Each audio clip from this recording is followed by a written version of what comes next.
After years of studying how dopamine shapes our behavior, I've come to a conclusion that surprised me. And honestly, it took me a while to accept it. One of the biggest threats to our motivation isn't a lack of discipline, it's not weak willpower, and it's not some personal failing you need to fix through sheer effort. The real threat is something much quieter, much more structural, and much harder to notice while it's happening. It's living surrounded by instant rewards. The deeper I got into the research, the clearer it became that restoring balance to this system, the dopamine system, might be one of the single most powerful things you can do to change how you work, how you learn, and how you actually enjoy your life. I remember the specific moment this really crystallized for me. I was reading through decades of research on reward prediction, going all the way back to some of the foundational animal studies from the middle of the last century, and comparing it against the newer research on digital media, food engineering, and modern behavioral design. The pattern that emerged wasn't subtle. It was almost eerie how precisely certain aspects of modern life map onto exactly the conditions that produce the most persistent, most compulsive reward-seeking behavior in laboratory studies.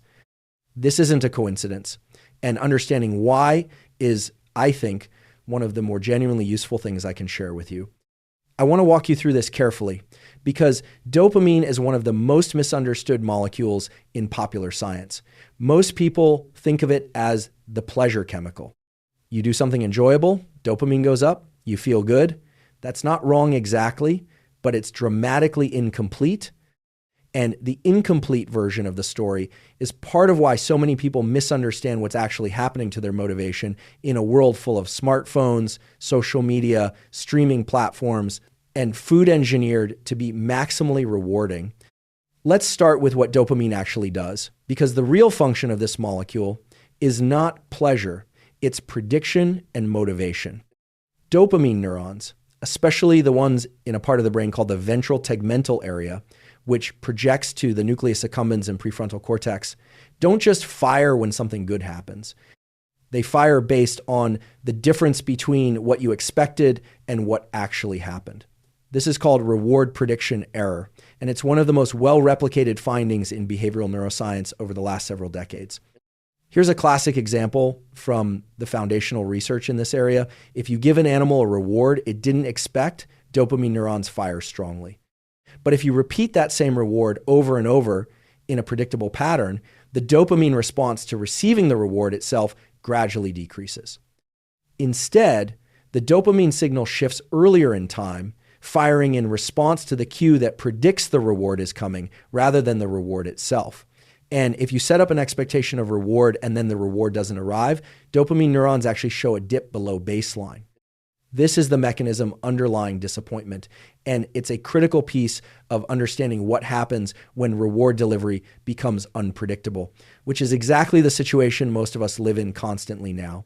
Given how modern technology is designed, this distinction between dopamine as a pleasure signal and dopamine as a prediction and motivation signal changes everything about how we should think about our daily behavior. Dopamine isn't really about how good something feels in the moment. It's about the gap between anticipation and outcome, and it's deeply tied to motivation, to the drive to seek things out, to work toward a goal, to pursue something you don't yet have. There's a related distinction from the research literature that I think clarifies this even further, sometimes described as the difference between wanting and liking. These turn out to be at least partially separate systems in the brain. Liking, the actual pleasurable sensation of consuming a reward, appears to be mediated by a different, smaller set of brain regions, sometimes called hedonic hotspots, than wanting the motivational drive to pursue a reward, which is much more closely tied to dopamine signaling itself. Research using selective interventions in animal models has shown that you can dramatically increase an animal's drive to seek out a reward it's wanting through dopamine manipulation without necessarily changing how much the animal appears to enjoy the reward once obtained its liking. This distinction matters enormously for understanding modern compulsive behavior. Many people who compulsively check their phones, scroll through feeds, or snack on highly processed food report, when they're honest with themselves, that they don't even particularly enjoy the activity most of the time. The liking has become disconnected from the wanting. The dopamine-driven urge to check, to scroll, to reach for the next bite persists and even intensifies, while the actual pleasure derived from the behavior often diminishes. This is precisely the pattern described in addiction research as incentive sensitization, where the wanting system becomes increasingly sensitive and dominant over time, even as the liking system fails to keep pace or even declines. If you've ever found yourself scrolling through a feed, feeling bored or even mildly irritated, yet unable to put the phone down, you've likely experienced exactly this dissociation between wanting and liking firsthand. It's worth briefly mentioning where much of this foundational research originated, because it's a fascinating piece of scientific history. In the early 1950s, researchers conducting experiments on rats discovered, somewhat by accident, that electrical stimulation of certain brain regions produced behavior that looked like intense reward seeking. Rats, given the ability to self-stimulate these regions by pressing a lever, would do so repeatedly and compulsively in some experimental conditions, choosing to stimulate their brain over eating, drinking, or resting, sometimes to the point of physical exhaustion. This research, which helped identify the brain's reward circuitry and the central role of dopamine within it, laid much of the groundwork for everything we understand today about reward, motivation, eventually addiction. The unsettling part of this history, when you look at it honestly, is how closely some patterns of modern digital and food consumption behavior echo those early self-stimulation experiments, minus the electrodes. Now, here's where the modern environment becomes relevant, and where I think the real danger lies. For most of human history, rewards were relatively scarce, relatively delayed, and relatively unpredictable in a specific way, meaning you generally had to do real work, real searching, real effort to get a meaningful reward. Finding food, building a relationship, acquiring a skill, earning social status within your group, these all required sustained effort over meaningful stretches of time. And the reward, when it came, was proportionate to that effort. Modern life has broken this relationship almost entirely. We now have access to an enormous range of stimuli engineered specifically to trigger large, reliable dopamine responses with minimal effort and minimal delay. Social media notifications, short-form video content, hyper-palatable processed food, pornography, video games designed around variable reward schedules, even the simple act of refreshing an inbox or a feed. Each of these delivers a dopamine spike that, in evolutionary terms, would previously have required substantial effort or been extremely rare. The problem isn't that any single one of these things is inherently evil or that enjoying them makes you weak. The problem is what happens to your baseline dopamine system when you're exposed to this kind of stimulation repeatedly and at a much higher frequency and intensity than anything your brain evolved to handle. Let's talk about tolerance and the underlying neuroscience, because this is where the research gets genuinely important for understanding motivation specifically, not just pleasure. Your brain works to maintain a kind of internal equilibrium, a concept sometimes called homeostasis, applied here specifically to the reward system, sometimes described as allostasis, when we're talking about how the baseline itself shifts in response to repeated stimulation. When you experience a large dopamine spike, whether from a drug, from highly palatable food, from a social media binge, or from any other high-intensity rewarding stimulus, your brain doesn't just passively enjoy that spike and reset perfectly afterward. It compensates.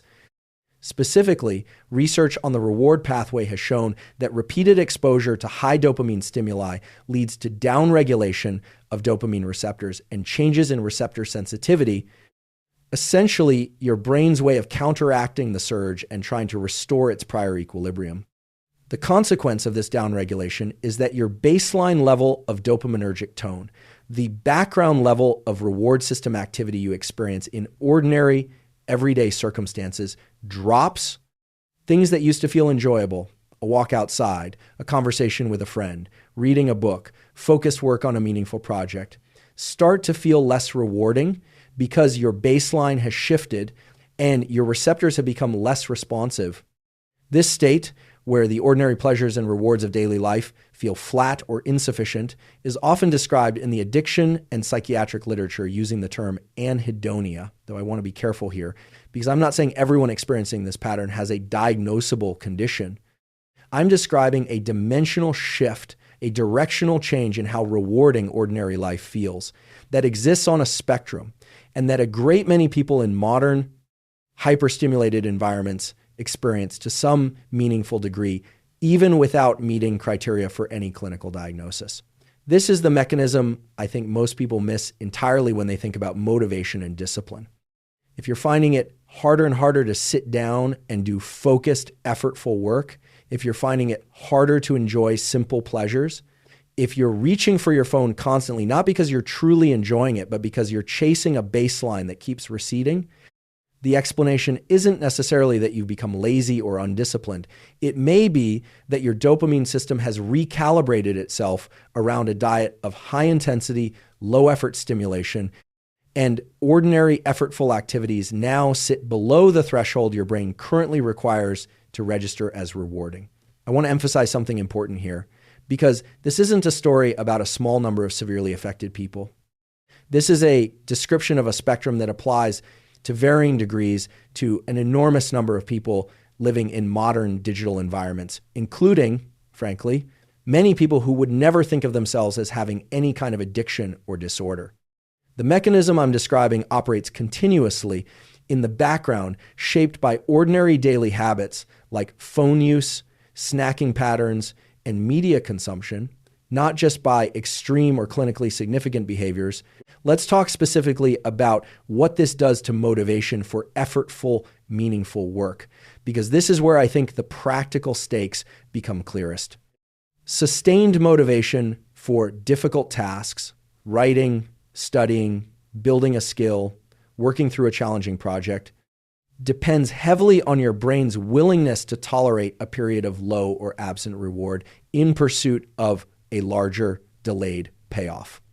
This is sometimes discussed in the research literature in terms of effort-based decision-making, and dopamine plays a central role here too, not just in the pleasure of the eventual reward, but in your willingness to expend effort at all, moment to moment, in pursuit of that reward.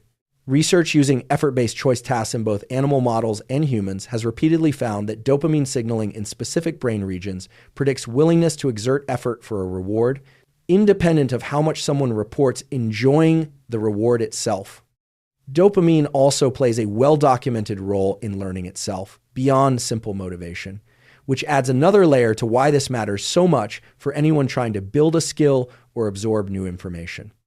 The reward prediction error signal we discussed earlier functions as a teaching signal in the brain, helping strengthen the neural connections associated with behaviors that led to better than expected outcomes, a process closely tied to synaptic plasticity and ultimately to how effectively new information and skills get consolidated into long-term memory.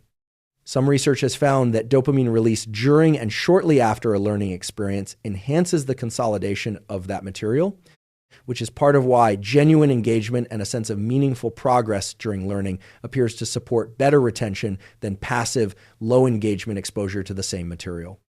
If your baseline reward sensitivity has been altered by constant high-intensity stimulation elsewhere, the relatively modest, gradual reward signals associated with genuine learning, the small satisfaction of understanding a new concept, of noticing incremental improvement in a skill, may simply not register strongly enough to reinforce the learning process as effectively as they otherwise would. This gives us another concrete reason why restoring a healthier baseline isn't just about feeling better generally. It may directly affect how well you learn and retain new information.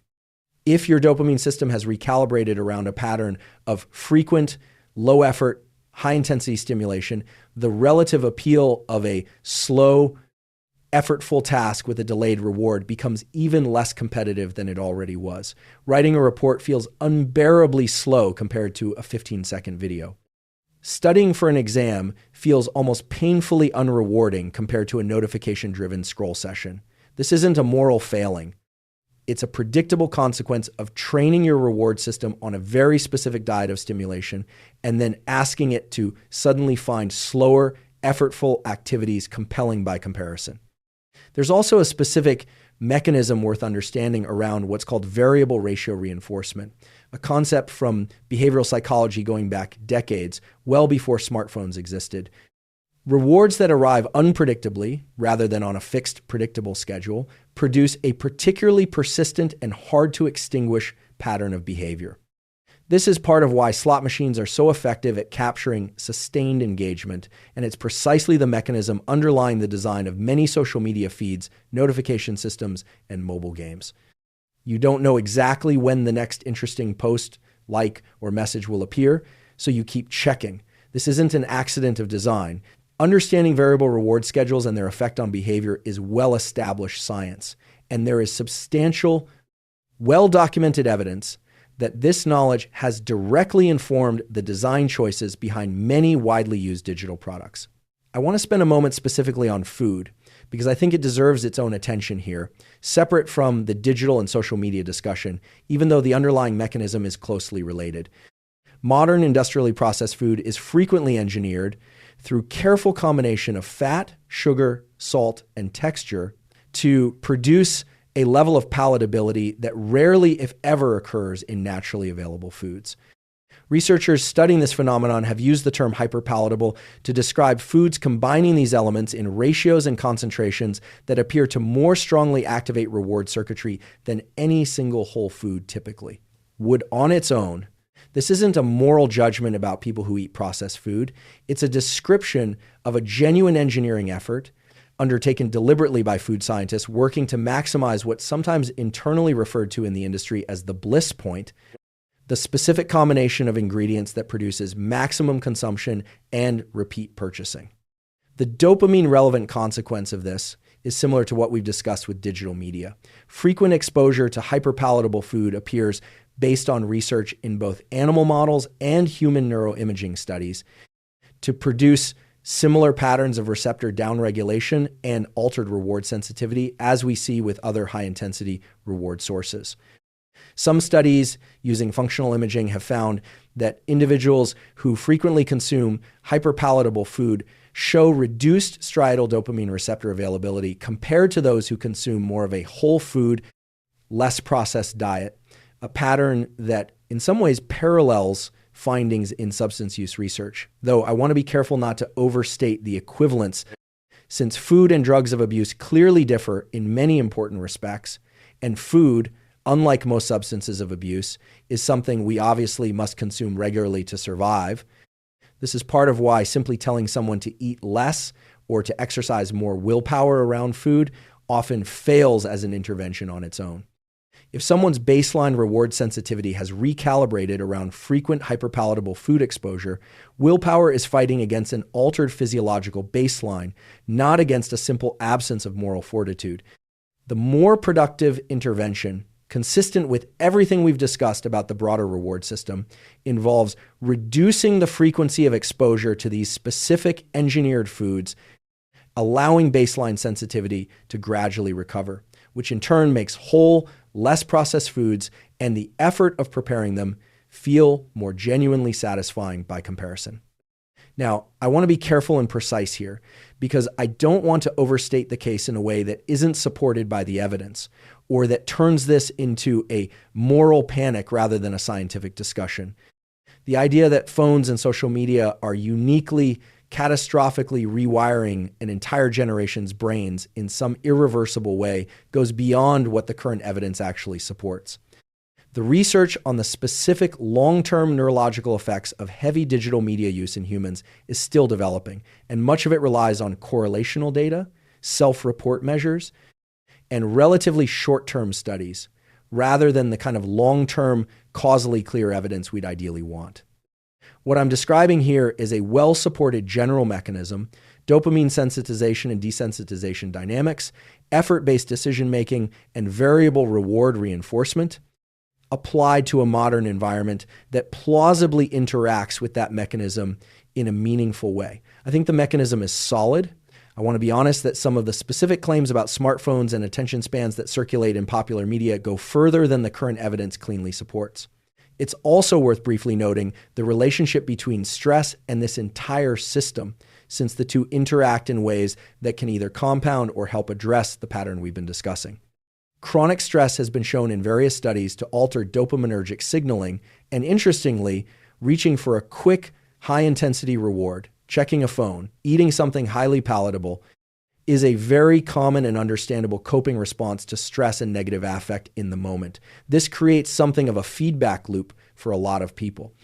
Stress increases the pull toward high-intensity, low-effort rewards, and heavy reliance on those rewards over time appears to further dysregulate baseline reward sensitivity, which can, in turn, make ordinary stressors feel more difficult to tolerate without reaching for that same quick relief. Addressing chronic stress directly through the kinds of approaches discussed in the broader literature on stress management, sleep, physical activity, social support, isn't separate from the dopamine discussion we've been having. It's a genuinely important complementary piece of the same overall picture. With that caveat clearly stated, let's talk about what the research does support in terms of restoring a healthier baseline and what a sensible, evidence-informed approach to this actually looks like in practice. The core principle, supported by research on receptor sensitivity and homeostatic regulation in the reward system, is that reducing the frequency and intensity of artificially high dopamine spikes allows receptor sensitivity to gradually recover over a period that in various studies and clinical observations has ranged from days to several weeks, depending on the substance or behavior involved and the degree of prior exposure. This is sometimes discussed informally as a dopamine reset or dopamine detox, terms that have become popularized well beyond their original scientific context and that I want to handle carefully because there's a fair amount of oversimplification and, frankly, some outright misinformation circulating under those labels. Here's what's scientifically defensible about this idea. Deliberately reducing exposure to very high-intensity, low-effort reward sources, ultra-processed food, compulsive social media, scrolling, pornography, video games with strong variable reward mechanics for a defined period does appear, based on the underlying receptor and homeostasis research, to allow baseline sensitivity to recover to some degree, making ordinary activities feel more rewarding, again, by comparison. Here's what's not scientifically defensible, or at least not well supported by current evidence. The idea that dopamine itself is somehow depleted and needs to be refilled, as though it's a fuel tank running on empty, is a misleading oversimplification of a system that's really about receptor sensitivity and signaling dynamics, not a simple depletion and refill model. Similarly, claims that a single weekend of abstaining from your phone will permanently reset your brain chemistry overstate what a short period of reduced stimulation can realistically achieve. The research on receptor changes generally suggests gradual dose and duration dependent recovery, not instant permanent transformation from a brief intervention. So what does an evidence-grounded, practical approach actually look like? Let me walk through the specific behavioral principles that are well supported by the underlying neuroscience, rather than a trendy, oversimplified protocol. The first principle is reducing the frequency of high-intensity, low-effort reward sources, not necessarily eliminating them entirely and forever, but meaningfully reducing how often you access them, particularly in a compulsive, unstructured way throughout the day. For most people, this means specifically addressing checking behavior around phones and social media, since the compulsive, frequent checking pattern, driven by that variable reward mechanism we discussed, is often more damaging to baseline dopamine regulation than the total time spent on any single occasion. Batching your phone, checking into a few defined windows per day, rather than checking reflexively throughout the day, is a specific, actionable change supported by this principle. A practical way to implement this involves changing the friction associated with checking behavior rather than relying purely on willpower in the moment. This might mean removing certain apps from your home screen, so accessing them requires a deliberate search, turning your phone's display to grayscale to reduce its visual appeal, or using built-in screen time tools to set specific access windows for your highest intensity apps. None of these measures rely on willpower alone in the critical moment, which research on habit formation and behavior change consistently suggests is a weaker lever than changing the environment itself. Willpower is a finite, fatigable resource in most models of self-control.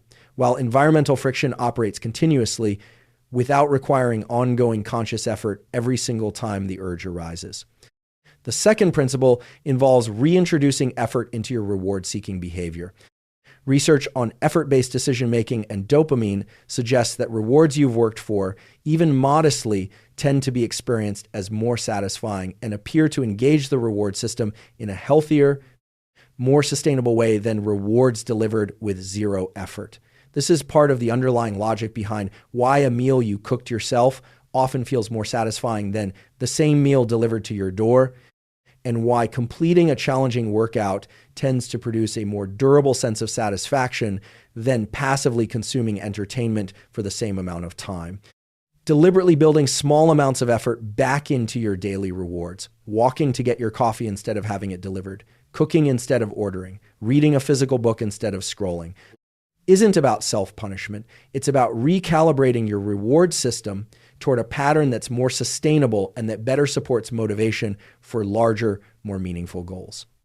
The third principle is spacing and unpredictability reduction, meaning structuring your environment so that high-intensity rewards are less constantly, unpredictably available. This might mean turning off non-essential notifications so your phone isn't delivering unpredictable reward cues throughout the day, or physically separating yourself from your phone during work or study sessions so the option to check isn't sitting there constantly triggering anticipatory dopamine activity, whether or not you act on it. The mere availability and unpredictability of a potential reward has been shown in various studies to activate anticipatory dopamine signaling even without consumption of the reward itself, which is part of why simply having your phone visible on the desk while working, even face down, has been associated in some studies with measurable declines in attentional performance and working memory tasks, compared to having the phone in another room entirely. The fourth principle is deliberately engaging in delayed gratification practice, meaning intentionally choosing activities and goals with longer time horizons between effort and reward, and sitting with the discomfort of that delay rather than immediately reaching for something that resolves it. This might sound uncomfortable, and it often is, especially early on, but that discomfort is actually part of the mechanism. The temporary dip in dopaminergic tone that occurs when you resist an easy, high-intensity reward and instead tolerate the discomfort of an unmet urge appears, based on the underlying homeostatic model, to be part of what allows your baseline sensitivity to gradually recalibrate. This is conceptually similar to how gradually building tolerance to physical discomfort through exercise or cold exposure produces adaptation over time, except here we're talking about tolerance to the absence of instant reward rather than tolerance to physical stress. The fifth principle involves protecting sleep and physical activity, both of which have well-established independent effects on dopamine signaling and overall reward system function. Chronic sleep deprivation has been associated in multiple studies with altered dopamine receptor availability and increased impulsivity in reward-related decision-making, which can compound the exact problem we're discussing here. Regular physical exercise, particularly aerobic exercise, performed consistently over weeks, has been associated with improved baseline dopaminergic function and improved mood regulation, providing a legitimate, effort-based source of reward system engagement that supports rather than undermines healthy motivation. Let me make this more concrete with a comparison, because I think it helps to see these principles play out over the course of an ordinary day rather than just as abstract mechanisms. Picture two people working on the same kind of demanding, meaningful project, say writing a long report or studying for an important exam. The first person keeps their phone on the desk, notifications enabled, and checks social media and messages every few minutes throughout the session whenever they hit a moment of friction or boredom in the work. Each check delivers a small, unpredictable dopamine spike, quickly reinforcing the checking behavior itself. Over the course of the session, this person experiences the underlying work as increasingly tedious by comparison, since their brain keeps being offered an easier, faster reward sitting right there. Their sustained attention for the actual task degrades over time, not because they lack discipline, but because their reward system keeps being pulled toward the more immediately available, higher frequency stimulus. The second person puts their phone in another room entirely, works in defined blocks of sustained focus, and allows themselves a specific, structured break only after a meaningful period of work. Early in this session, especially if this person is used to more frequent stimulation, the work may still feel effortful and somewhat unrewarding. But without the constant competing stimulus pulling at their attention, and without the repeated availability of an easier reward undermining their tolerance for the discomfort of sustained effort, this person is more likely to experience what's sometimes described as a state of deep engagement or flow, developing over the course of the work session as their attention settles more fully into the task at hand. Over repeated sessions structured this way, the effortful work itself gradually becomes a more legitimate, satisfying source of reward, consistent with the effort-based reward mechanisms we discussed earlier. This comparison isn't meant to suggest the first person is weak-willed and the second is simply more disciplined. It's meant to illustrate how differently structured environments interact with the same underlying reward system to produce dramatically different outcomes, using the exact mechanisms we've spent this video discussing. This has direct, practical implications for how you might think about structuring work or study specifically beyond the general principles already discussed. Consider treating your work or study sessions as protected time during which your highest intensity, most easily available reward sources are physically or functionally inaccessible, not just muted, but genuinely out of reach or requiring real friction to access. Consider structuring your day so that the most demanding, effortful work happens during periods when your baseline alertness and willpower are naturally highest, often earlier in the day for most people, before accumulated decision fatigue and any accumulated exposure to high-intensity stimuli from earlier in the day has had a chance to shift your baseline. And consider treating genuine breaks, extended walks, conversations, time away from screens entirely, as more restorative and more supportive of sustained motivation than brief digital breaks that themselves deliver another quick, high-intensity dopamine spike. Since these digital micro breaks, however brief, tend to reinforce exactly the pattern we're trying to shift away from, rather than providing genuine rest. I want to spend some time on a specific practical protocol now, something concrete you can actually implement, rather than leaving this as an abstract set of principles. Consider structuring your week around what some researchers and clinicians working in this space have called a period of reduced stimulation, though I'd encourage thinking about this less as a rigid all-or-nothing detox and more as a sustained shift in daily habits. Start by identifying your 2 or 3 highest intensity, most compulsively used reward sources. For most people, this will include social media, short-form video content, and highly processed snack foods, though the specifics vary by individual. For a defined period, something in the range of 2 to 4 weeks, based on the general timeframes discussed in receptor recovery research, meaningfully reduce your engagement with these specific sources. This doesn't necessarily mean total elimination for everyone, though for some people, particularly those noticing significant compulsive use, a period of near total abstinence from the specific behavior may be more effective and easier to sustain than attempting moderation from the start, since moderation of a highly rewarding stimulus can itself trigger cravings and effortful decision fatigue throughout the day. During this period, deliberately increase your exposure to effortful, moderately paced, naturally rewarding activities. Extended time outdoors, physical exercise, in-person social interaction, reading, cooking, learning a skill that has a genuine learning curve rather than instant mastery. These activities won't feel as immediately rewarding as your prior high-intensity stimuli, especially in the first several days, and that dip in immediate satisfaction is expected and, based on the underlying model, a necessary part of the recalibration process, not a sign that something has gone wrong. Track your subjective experience over this period, not just whether you succeeded in abstaining, but how your baseline mood, focus, and motivation for effortful tasks shift over the 2 to 4 weeks. Many people report that the first several days feel notably difficult, sometimes accompanied by irritability, restlessness, or a kind of low-grade boredom that can be genuinely uncomfortable.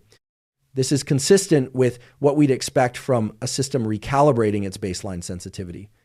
What's often reported afterward, and what's broadly consistent with the underlying neuroscience, even though rigorous long-term controlled studies specifically measuring this exact protocol are still limited, is a gradual return of satisfaction from previously mundane activities, along with improved capacity for sustained, effortful focus.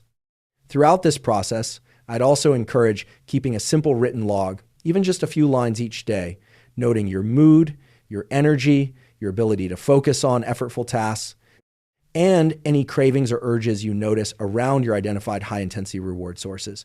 This serves two purposes. It gives you objective evidence of your own progress over time, which matters enormously during the uncomfortable early days when it can feel like nothing is changing.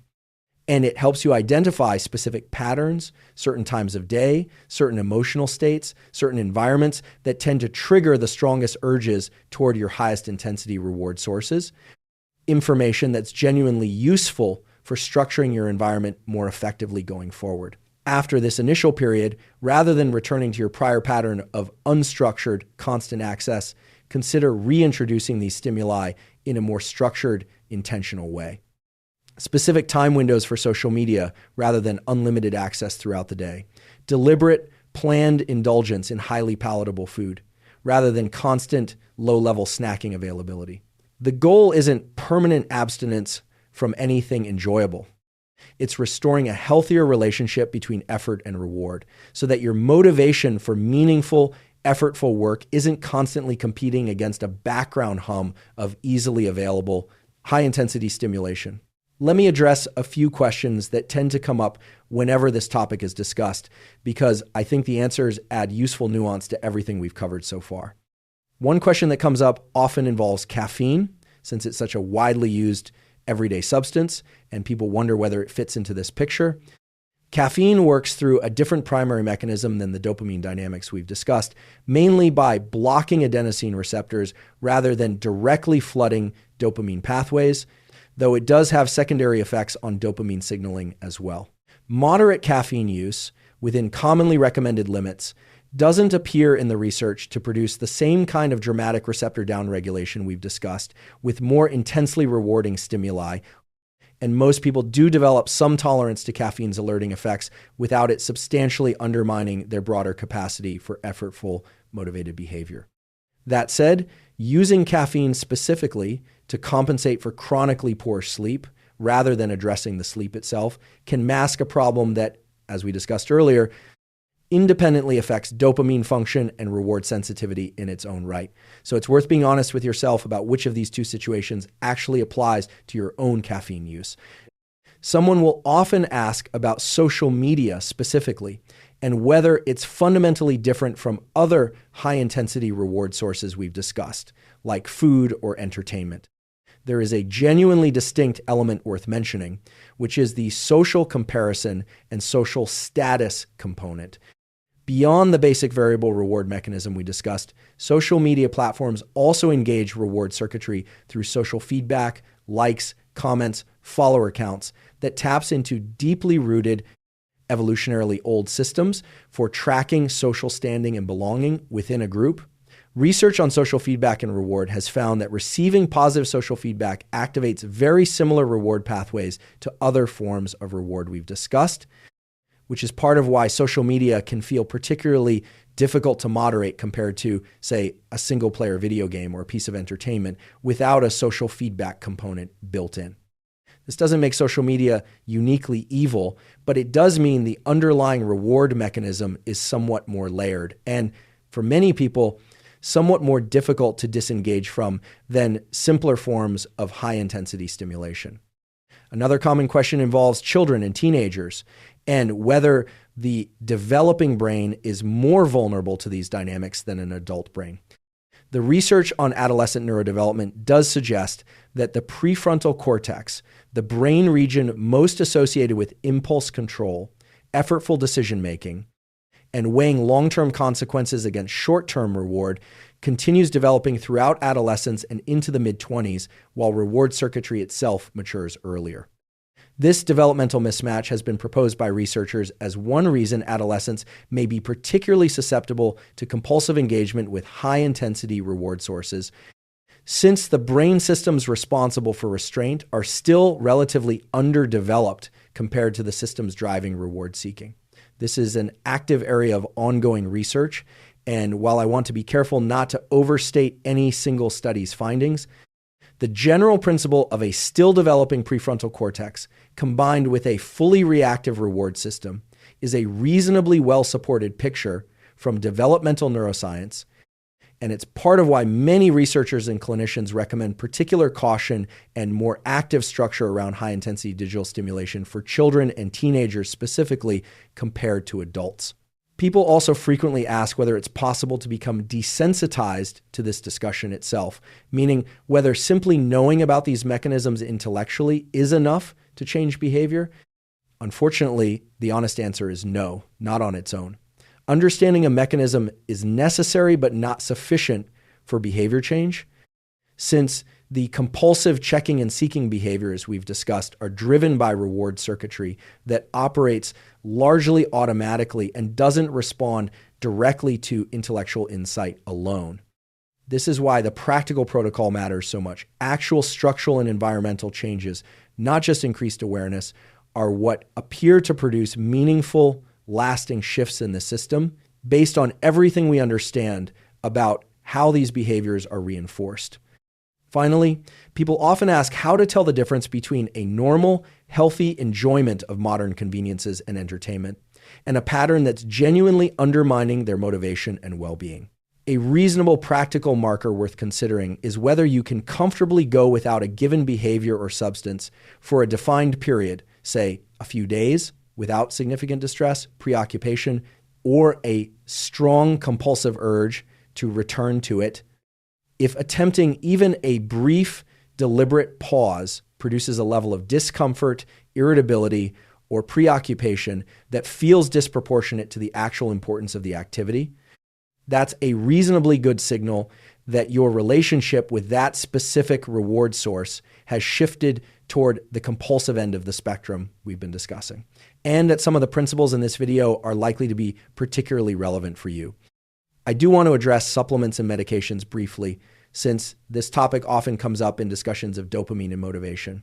There's considerable interest in various supplements marketed as dopamine support and in prescription medications that directly affect dopamine signaling used clinically for conditions like ADHD and Parkinson's disease. I want to be clear that this is an area requiring real caution. Directly manipulating dopamine signaling pharmacologically is a fundamentally different intervention than the behavioral and environmental changes we've discussed, and it carries a different risk profile, including the potential for tolerance, dependence, and significant side effects depending on the specific substance and individual. Any use of prescription medications affecting dopamine signaling should be done under the guidance of a qualified physician for an appropriately diagnosed condition rather than as a general lifestyle intervention. Similarly, over-the-counter supplements marketed with dopamine-related claims often have limited or inconsistent evidence behind them, and I'd encourage healthy skepticism toward products promising to directly and reliably increase dopamine levels without addressing the underlying behavioral and environmental factors we've discussed throughout this video. Before addressing common misconceptions, I want to spend a moment on something that gets less attention in most discussions of dopamine and reward, which is the role of genuine in-person social connection. Research on social bonding and reward has consistently found that meaningful social interaction, real conversation, shared physical presence, activities done together with other people, engages reward circuitry in a way that tends to be both robust and, importantly, resistant to the kind of rapid tolerance and downregulation we've discussed with other high-intensity stimuli.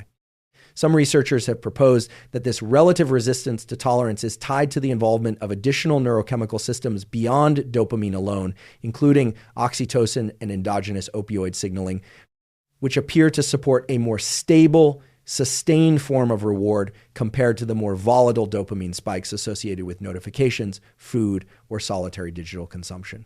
This has a genuinely practical implication for everything we've discussed.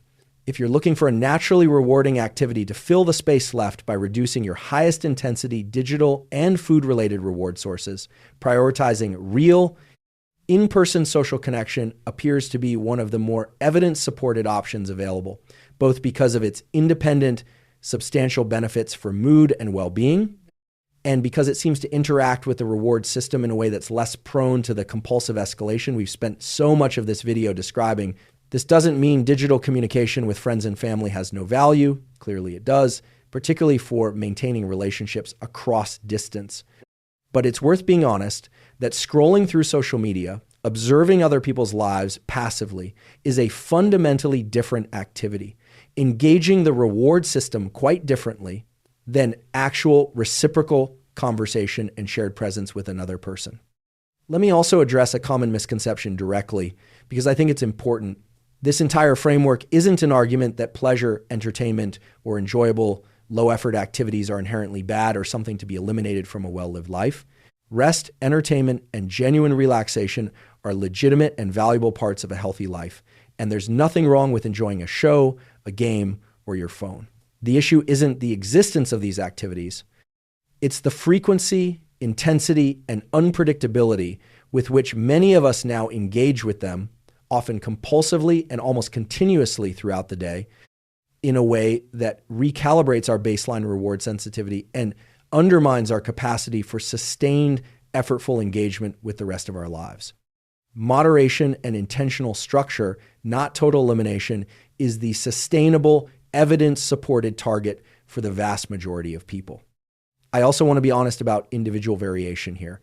Not everyone responds identically to the same pattern of stimulation, and factors including genetics, particularly variations in dopamine receptor genes that have been studied in relation to novelty seeking and addictive behavior, baseline mental health status, and individual life circumstances all influence how strongly someone experiences the dynamics we've discussed.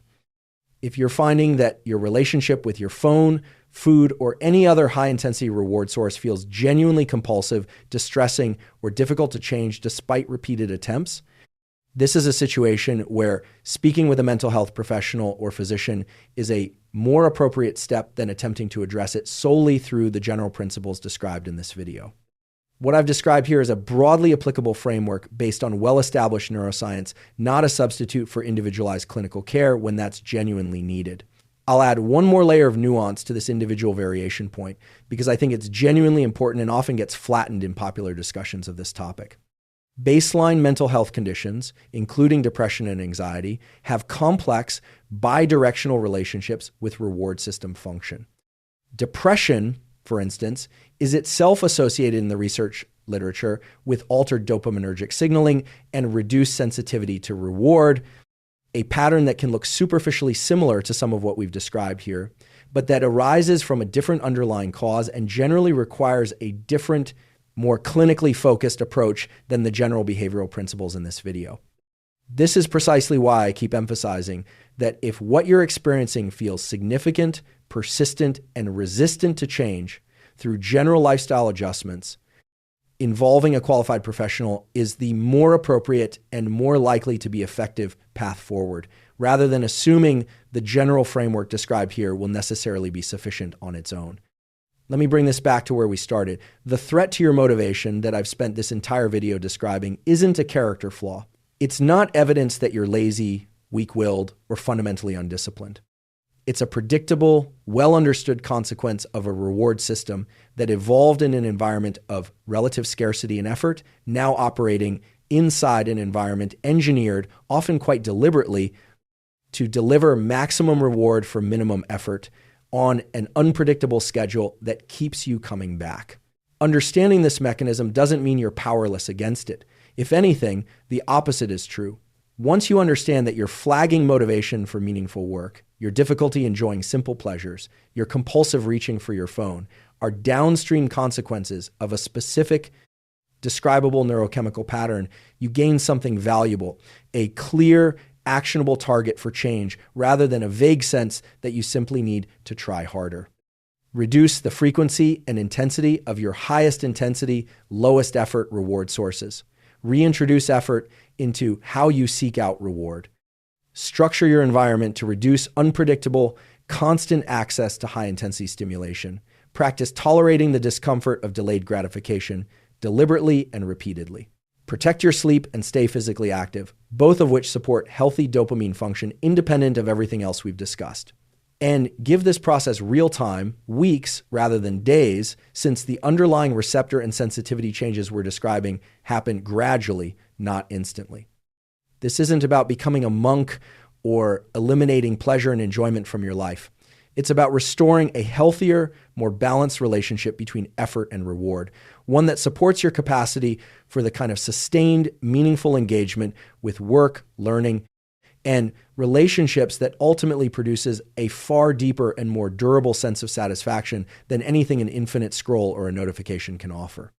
I think it's worth sitting with one particular implication of everything we've covered because I find it genuinely reframes how I think about a well-lived life. So much of what we chase in pursuit of feeling good, the next notification, the next bite, the next episode, the next scroll, doesn't actually make us feel good in any lasting sense.